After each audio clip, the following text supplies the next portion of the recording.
BNP chairperson Begum Khaleda Zia আগামী এপ্রিলের মাঝামাঝি সময়ে দেশে ফিরবেন। যুক্তরাজ্য বিএনপি সভাপতি এম মালেক এসব কথা জানান। এদিন লন্ডনে স্থানীয় সময় সন্ধ্যায় বেগম খালেদা জিয়ার রোগ মুক্তির কামনায় নোয়াখালী জাতীয়তাবাদী ফোরাম ইউকে আয়োজিত এক ইফতার মাহফিল শেষে সাংবাদিকদের এ তথ্য জানান তিনি। এম এ মালেক জানান, তারা খালেদা জিয়াকে অনুরোধ করেছিলেন ঈদের পর দেশে ফিরতে।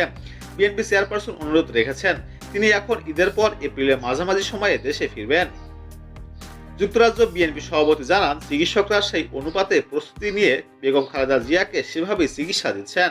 তবে ফ্লাইটেও একটা বিষয় আছে, ফ্লাইট যদি নির্ধারিত সময়ে না পাওয়া যায় তাহলে 2-1 দিন এদিক সেদিক হতে পারে।